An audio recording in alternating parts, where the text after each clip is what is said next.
Che, ¿alguna vez te paraste a pensar, postas, cómo funciona el derecho en medio de todo el quilombo social? O sea, no la ley en el código nomás, sino todo el sistema legal, como si tuviera vida propia, ¿viste? Cómo se relaciona con la política, la economía, con nosotros. Hoy nos metemos de cabeza con un pensador alemán que pateó el tablero de cómo entendemos estas cosas. Niklas Luhmann. Un tipo que escribía complicado, no te voy a mentir, pero con unas ideas que son clave si queremos entender el derecho más allá de la ley pelada que nos enseñan en la facu. La misión de hoy es desarmar un par de sus ideas más picantes sobre la sociedad y el sistema jurídico. Vamos a ver cómo encajan, por qué deberían importarnos a quienes estamos en el mundo del derecho y tratar de bajarlo a tierra, ¿no? Sin morir en el intento con la teoría pura. Así que bueno, ¿listos para este análisis? ¿A fondo? Dale. Para empezar, ubiquemos al personaje. ¿Quién era este Luhmann? Un abogado, un sociólogo, un filósofo, ¿un qué? Mira, buena pregunta para arrancar. Niklas Luhmann fue un académico alemán. Vivió entre 1927 y 1998. Y lo interesante para nosotros, los del palo del derecho, es que el tipo era abogado. Estudió Derecho en Friburgo después de la Segunda Guerra, se recibió y todo. O sea, empezó con una formación, digamos, similar a la nuestra. Mira vos, no la tenía esa. Sí. Laburó un tiempo en la administración pública alemana, pero parece que le picó el bichito de la teoría. ¿Viste cómo es? Consiguió una beca clave en los 60 para ir a Harvard. Y ahí, mira vos qué conexión, fue alumno de Talcott Parsons. Parsons, el de estructural funcionalismo, un peso pesado. El mismo, el sociólogo del momento. Y esa experiencia, bueno, parece que lo marcó a fuego. Lo metió de lleno en la sociología y en el desarrollo de lo que sería su gran proyecto intelectual, la teoría de sistemas sociales. Y a partir de ahí, se convirtió en una máquina de producir teoría. Un tipo increíblemente prolífico. Dejó una obra monumental, con textos fundamentales como sistemas sociales, teoría de la sociedad, y uno que nos interpela directamente, el derecho de la sociedad, que se publicó incluso después de su muerte. Un pensador obsesionado con entender cómo se organiza y funciona la complejidad de la sociedad moderna. Posta. Para. O sea, un abogado que se va a Harvard, estudia con un capo de la sociología y decide que el derecho, así como lo estudiamos nosotros, no alcanza para explicar cómo funciona en la sociedad real. Y se pone a armar una teoría general. ¡Qué personaje! Me intriga cómo conecta eso con nuestra materia. Bueno, metámonos en el barro entonces. La palabra clave que siempre aparece con Luhmann es sistema, y sobre todo esa palabreja medio rara, autopoiesis. ¿Qué corno significa eso? Porque suena a concepto de laboratorio, ¿viste? No a algo que explique la sociedad. Acá es donde la cosa se pone realmente interesante, ¿no? Exactamente. Ahí está el núcleo duro de su pensamiento. Para Luhmann, la sociedad moderna es un sistema social diferenciado. Y su característica fundamental es que es autopoiética y operativamente cerrada. A ver, tratemos de bajarlo. Autopoiesis, un término que toma de la biología de Maturana y Varela, unos chilenos, significa que el sistema se produce y reproduce a sí mismo, usando sus propios elementos y operaciones. Se autogenera, digamos. ¿Y cuáles serían esos elementos propios de la sociedad? ¿Las personas? ¿Las instituciones? Ahí está el punto. Para Luhmann, la operación básica de la sociedad no son las personas, ni las acciones individuales. Es la comunicación. La sociedad existe y se mantiene en la medida en que se produce comunicación. Y cada comunicación remite a comunicaciones anteriores y, bueno, posibilita comunicaciones futuras. Es como una red que se autogenera constantemente. A ver si te sigo. Es como decir que la sociedad es una conversación gigante que nunca para y que solo esa conversación puede generar más conversación, ¿algo así? Va por ahí, sí, pero con una vuelta de tuerca clave. La clausura operativa. Esto es lo que más cuesta entender a veces, me parece. Significa que el sistema social, para operar, o sea, para comunicar, solo puede usar sus propias operaciones, solo comunicaciones. No puede agarrar algo del entorno, ponele, un hecho físico, una persona, una idea en una cabeza, e inyectarlo directamente en la red comunicacional. ¿No funciona así? Como que no. Si pasa algo afuera, hablamos de eso. Un terremoto, una elección. Claro, hablamos. Pero ahí está la clave. Todo lo que viene del entorno tiene que ser observado por el sistema y traducido a comunicación para que tenga algún efecto dentro del sistema. El terremoto en sí no entra al sistema social. Lo que entra es la comunicación sobre el terremoto. Noticias, relatos, discusiones, planes de ayuda, todo eso es comunicación. Imagínate un organismo. No puede incorporar directamente una piedra del ambiente a su metabolismo. Tiene que, no sé, comer algo, procesarlo, transformarlo, según sus propias reglas biológicas. La sociedad hace lo mismo, pero con comunicación.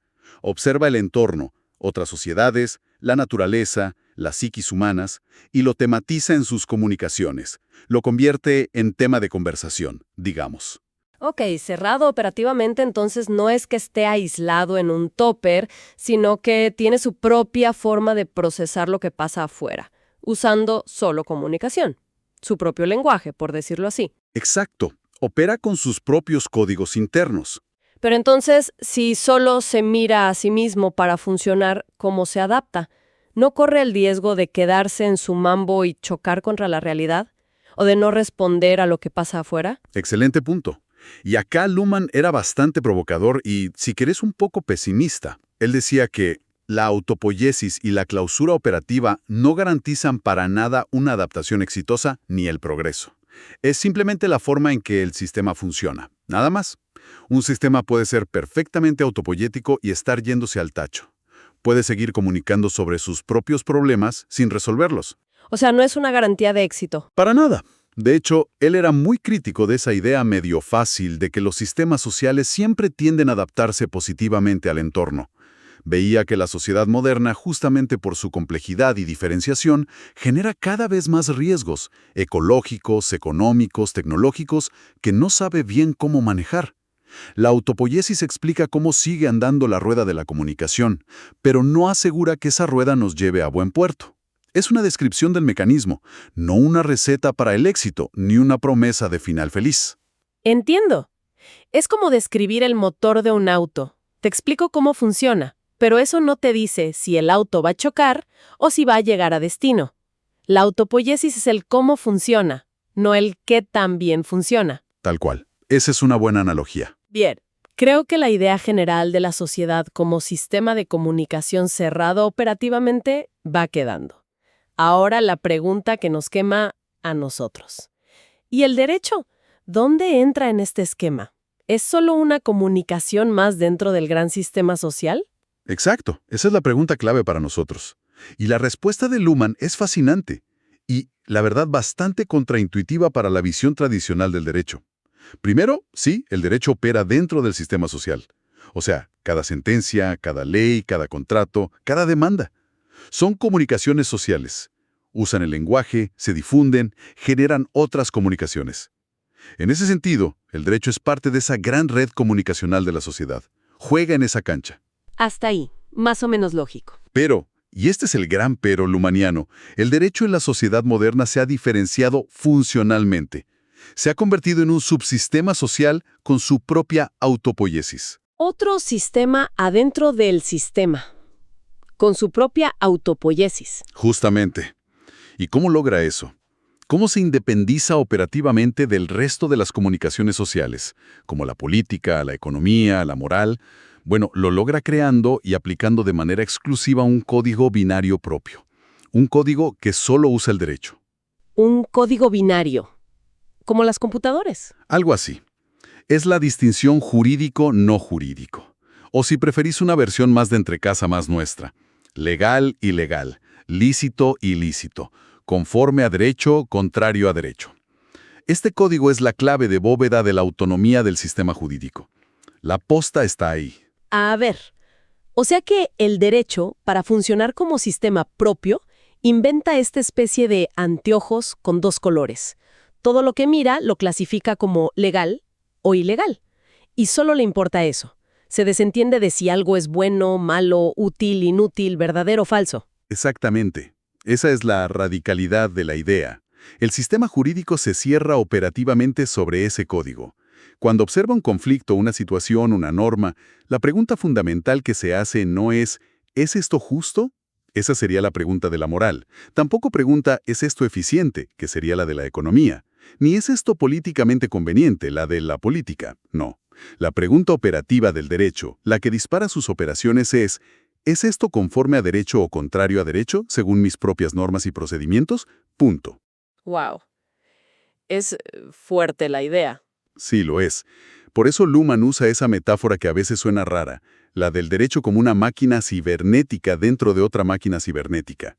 ¿Qué quiere decir con cibernética ahí? Se refiere a un sistema que se autorregula, que procesa información, filtrada por su código legal e ilegal, y ajusta su funcionamiento para mantener ciertas condiciones internas, ciertas expectativas. Se maneja solo, digamos. Pénsalo como el termostato de la calefacción en invierno. El termostato no mide cuántos grados bajo cero hacia afuera, en el entorno externo. Tampoco mide si vos estás cómodo o tienes frío, que sería la sensación subjetiva, la moral, ponele. No le importa eso. Solo mide si la temperatura interna está por debajo de la que tiene programada. Ese es su código. Y si lo está, manda la señal para prender la caldera. Esa es su operación. Se autorregula en base a su propia lógica interna. Mantener la temperatura programada. Bueno, el derecho funcionaría análogamente, regulándose en base a su código legal e ilegal. Mantiene la temperatura legal, por así decirlo. Entiendo la analogía del termostato. Se enfoca en su propia variable interna. Exacto.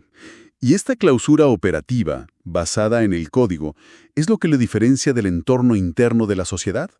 El derecho observa a la política, a la economía, a la ciencia, a la familia, pero las observa desde su perspectiva, aplicando su código.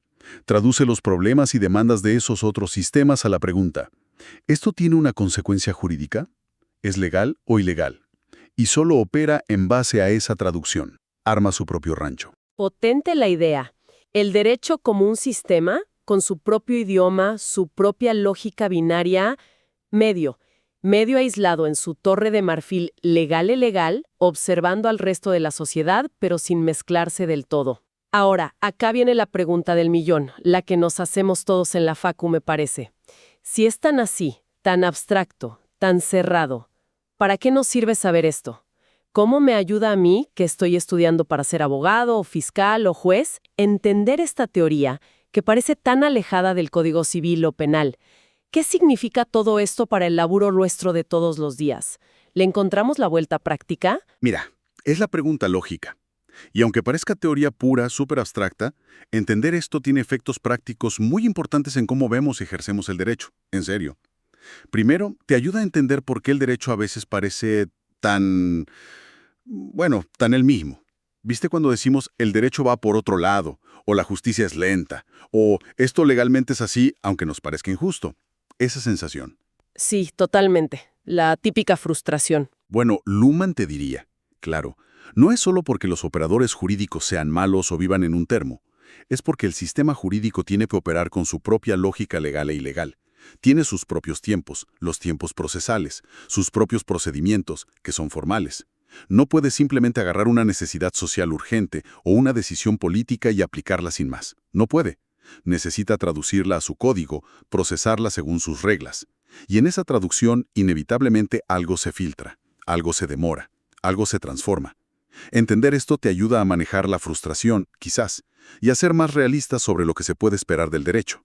O sea, nos ayuda a entender los límites del derecho, que no es una herramienta mágica que arregla todo con chasquear los dedos o sacar una ley. Exacto. Ese es el segundo punto clave.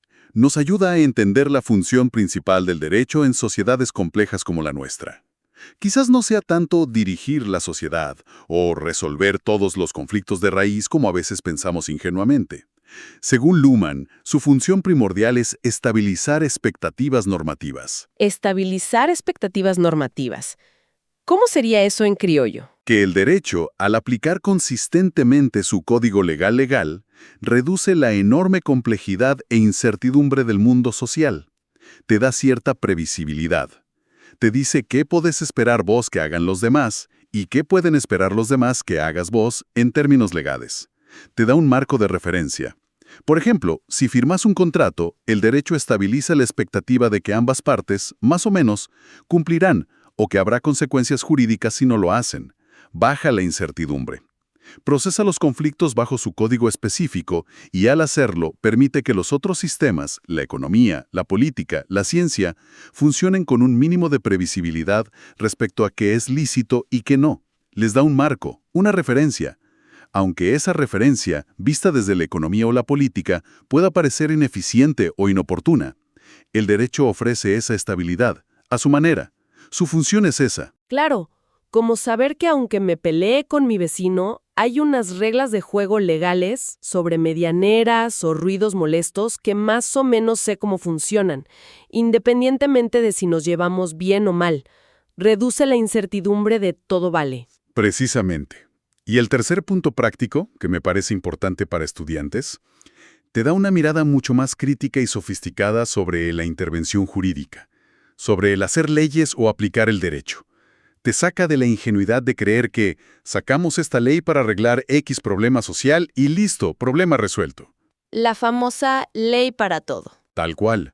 Si entendés la lógica sistémica, te preguntas, bueno, ¿cómo va a ser procesada esta nueva ley por el sistema jurídico? ¿Qué interpretaciones va a generar en los tribunales? ¿Cómo va a interactuar con las miles de normas y prácticas ya existentes? ¿Qué efectos no deseados puede producir al ser filtrada por el código legal? Te obliga a pensar en el derecho no como una palanca directa, sino como un sistema complejo con su propia dinámica, donde los resultados de una intervención no son automáticos ni siempre los esperados. Te hace un abogado jurista menos ingenuo, más estratégico si querés, más piola. Buenísimo. Me cierra bastante más ahora la utilidad de masticar estas ideas. No es solo teoría porque sí, digamos. Nos ayuda a entender las limitaciones, la función real y a ser más piolas pensando las intervenciones legales. Un baño de realismo sistémico.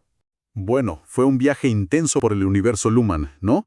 Resumiendo mucho, nos quedamos con la imagen de la sociedad como un sistema gigante de comunicaciones que se autoproduce, y adentro el derecho como otro sistema, más chiquito, pero con su propio boliche, funcionando con su código exclusivo, legal o ilegal.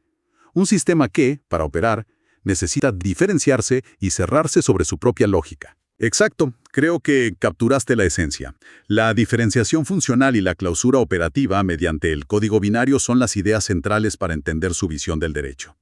Es por ahí. Y para que no nos vayamos tan tranquilos, te dejo una pregunta picando. Una que surge inevitablemente de todo esto. Una que nos deja pensando. A ver, tírala. Si el derecho es un sistema tan cerrado en su operación, tan enfocado en su código legal y legal, tan autorreferente, ¿cómo mierda hace para cambiar en serio? ¿Cómo se adapta a cambios sociales profundos, a crisis económicas devastadoras, a revoluciones tecnológicas que dan vuelta a todo, o a la crisis ecológica que nos amenaza a todos? Si todo eso viene de afuera de su lógica interna, del entorno. ¿Cómo logran esas presiones del entorno perforar esa clausura operativa y forzar cambios estructurales en las normas, en los procedimientos, en la forma misma de entender lo legal o ilegal? ¿O será que la clausura no es un muro de concreto impenetrable, sino algo más poroso, con fisuras que la teoría quizás no termina de explicar del todo? ¿Cómo dialoga esa máquina jurídica interna con el quilombo fenomenal que hay afuera, más allá de ponerle la etiqueta de legal o ilegal? Tremendo pregunta. Te deja recalculando fuerte. ¿Cómo hace el sistema para no quedarse totalmente obsoleto o ser irrelevante si está tan encerrado en sí mismo? Da para otro análisis completo eso. Bueno, gente, hasta acá llegamos con esta exploración de Niklas Luhmann y su mirada sistémica del derecho. Espero que les haya servido para pensar. Nos escuchamos en la próxima.